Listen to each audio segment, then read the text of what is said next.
विद्यार्थियों नमस्कार। ऑनलाइन कक्षाओं के अंतर्गत आज हम मलिक मोहम्मद जायसी द्वारा रचित महाकाव्य पद्मावत के नागमती वियोग वर्णन खंड के 12 मासा वर्णन के अंतर्गत आषाढ़ और श्रावण महीने का अध्ययन करेंगे कि प्रियतम रतन सेन के वियोग में चित्तौड़ में बैठी रानी नागमती किस तरीके से व्याकुल होती है, विरह व्यथा में किस प्रकार दुखी होती है, उस विरह वियोग का वर्णन यहाँ किया गया है।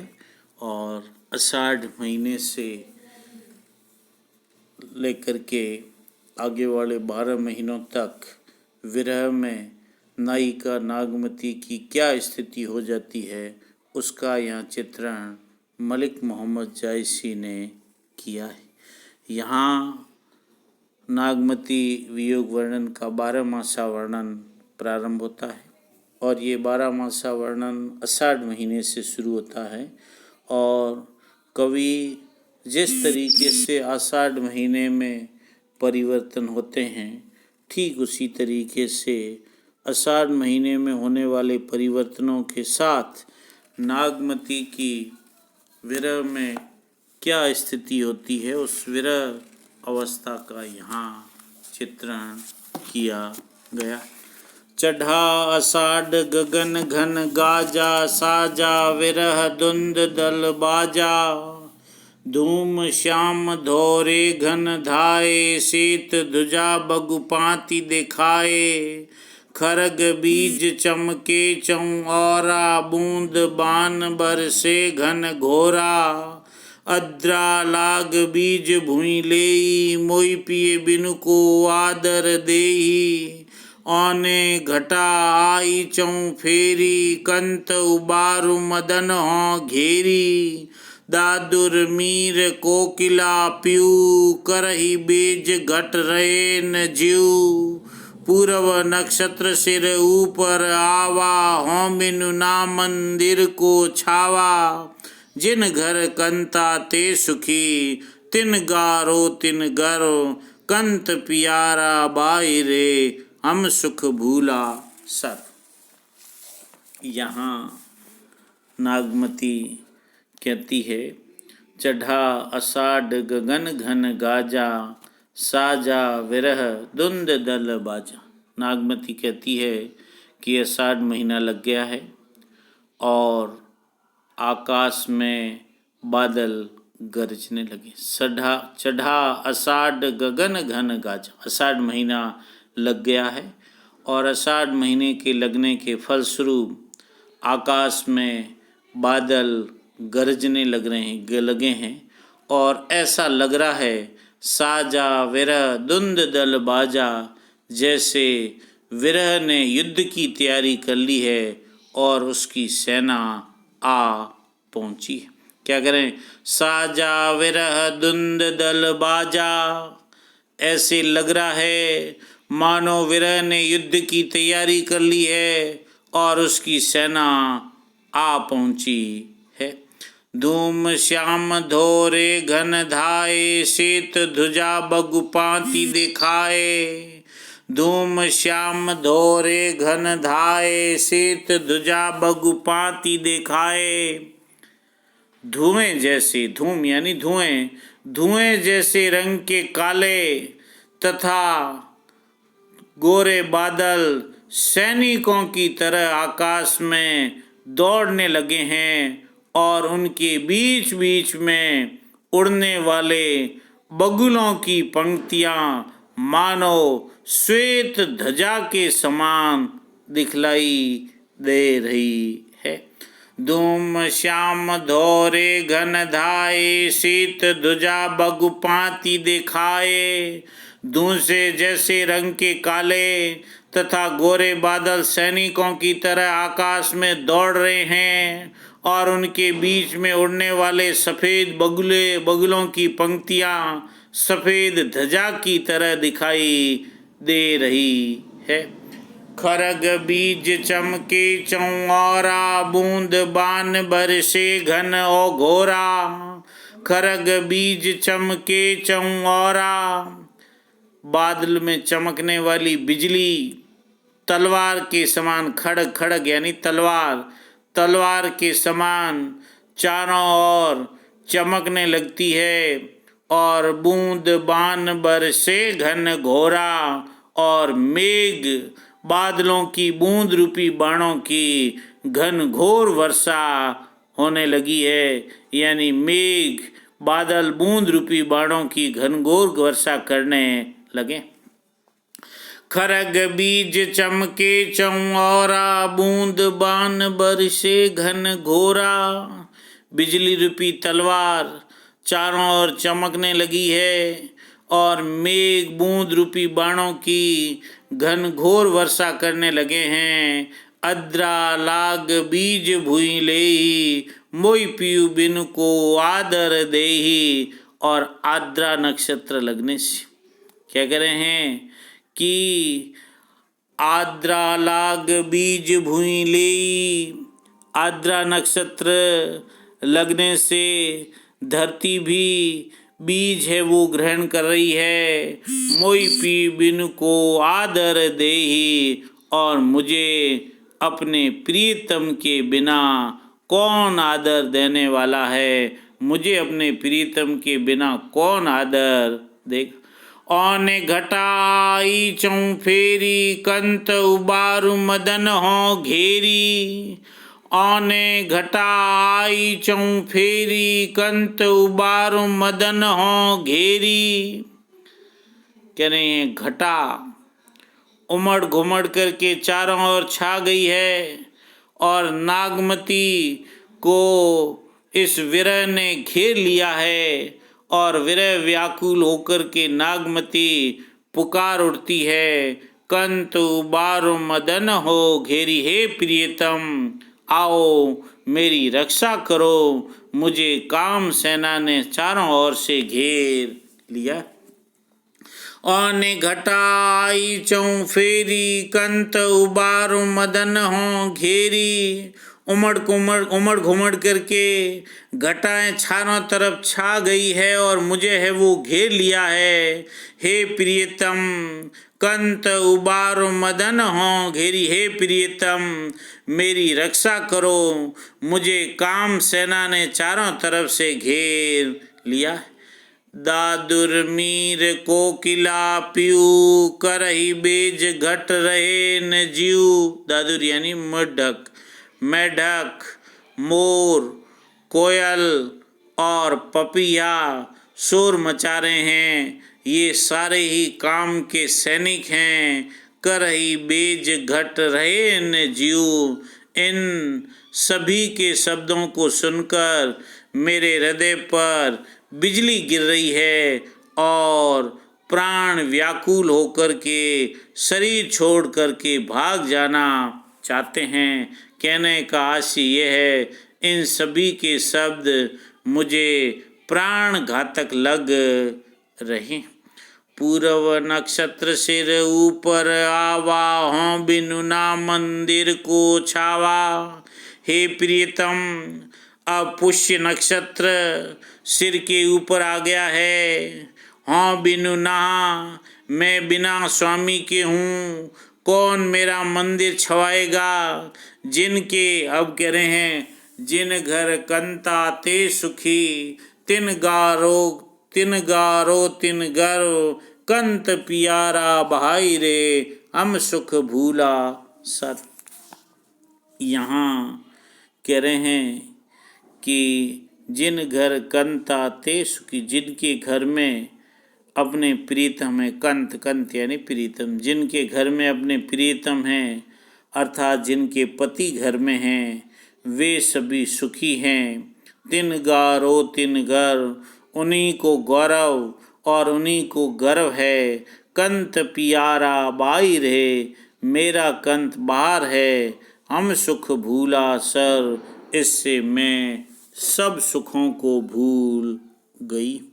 यहाँ ऊपर चौपाई छंद नीचे दोहा छंद, भाषा अवधि और श्रृंगार रस। श्रृंगार रस में वियोग श्रृंगार है और यहाँ जो वर्णन किया गया है वो आषाढ़ महीने में नायिका की विरह में क्या अवस्था हो जाती है उसका वर्णन किया गया है। सावन बरस में है अति पानी, भरसी भरी हों विरह जुरानी। लाग पुनर्वसु पियू न देखा, भई बाउरी कह कंत सरेखा। रक्त के आंसू भरई भुई टूटी, रेंगी चली जसवीर बहुटी। सखिन रसा पियु संग हिडोला, हरि हरि भूमि कुचुम्भी चोला। ये हिंडोल अस डोले मेरा, विरह जुलाई देई जक जोरा। बाट असूज अथा गंभीरी, जी बाउर बा फिरे भंभीरी। जग जल बूढ़ जहाँ लगी ताकी, मोरी नाव खिवक बिनु थाकी। पर्वत समुद्र अगम बीच, वियड घन बन ढां। किमि के भेटो कंत तुम, न मोई पावन पांख। सावन बरसी मेह अति पानी। यहाँ श्रावण महीने का वर्णन किया गया है। 12 मासा वर्णन में आषाढ़ महीने के बाद श्रावण मास में नागमती के विरह वियोग का यथार्थ चित्रण। कवि यहाँ कह रहा है कि सावन बरसी मेह अति पानी।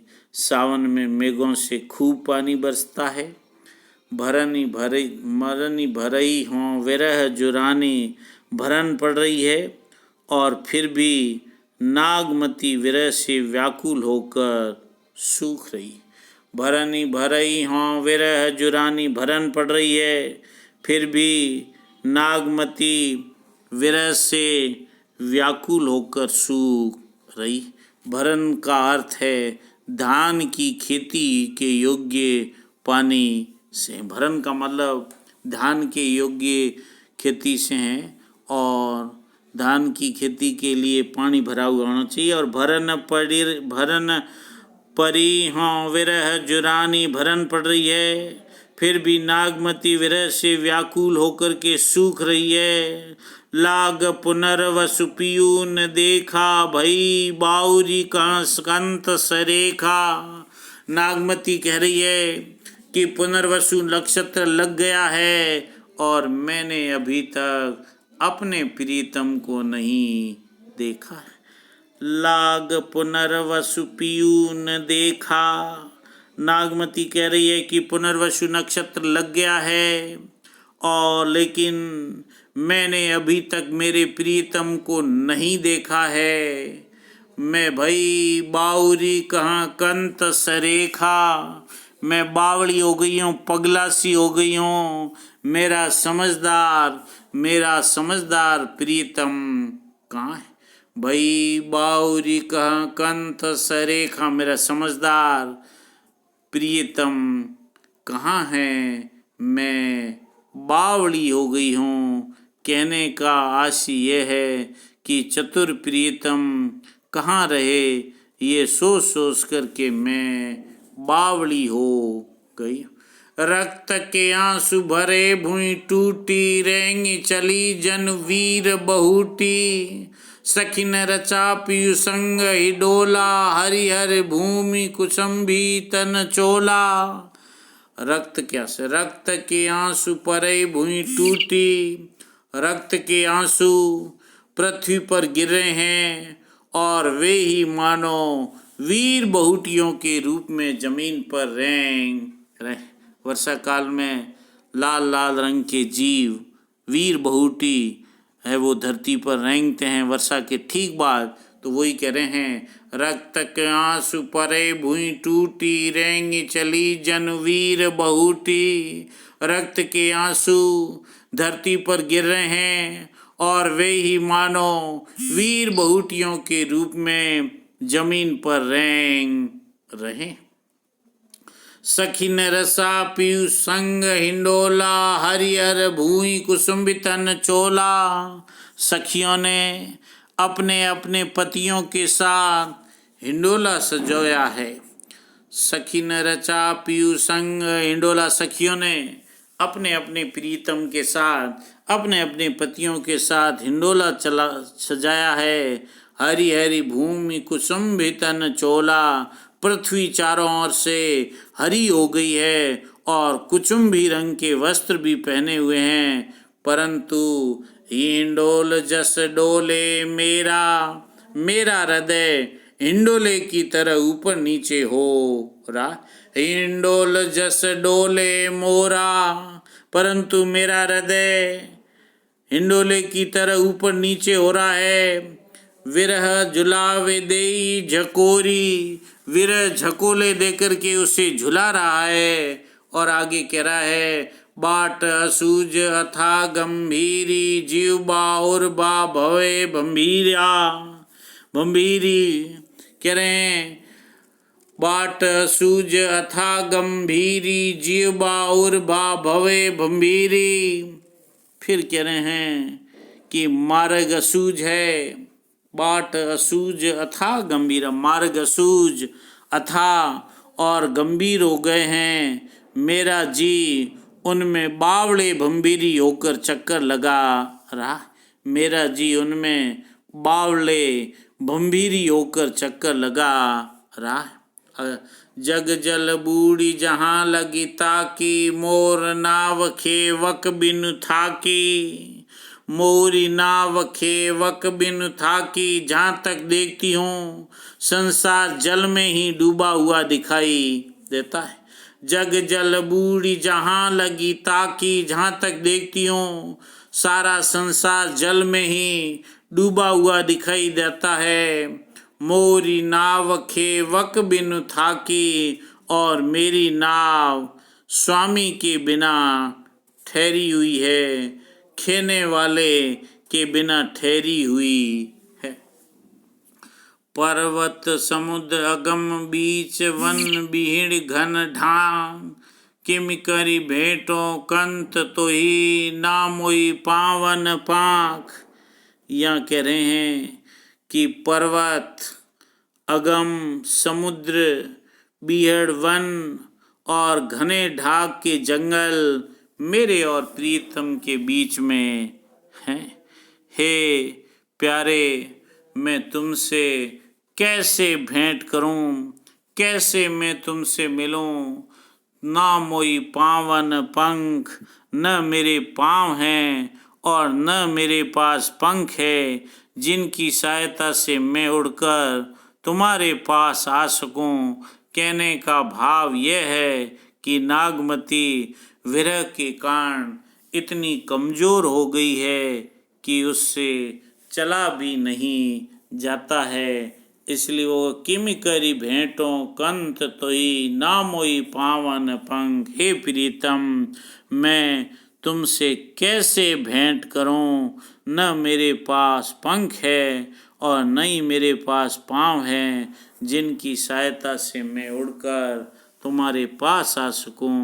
भाव यह है कि नागमती वियोग में इतनी शक्तिहीन हो गई है कि उससे चला भी नहीं जाता है।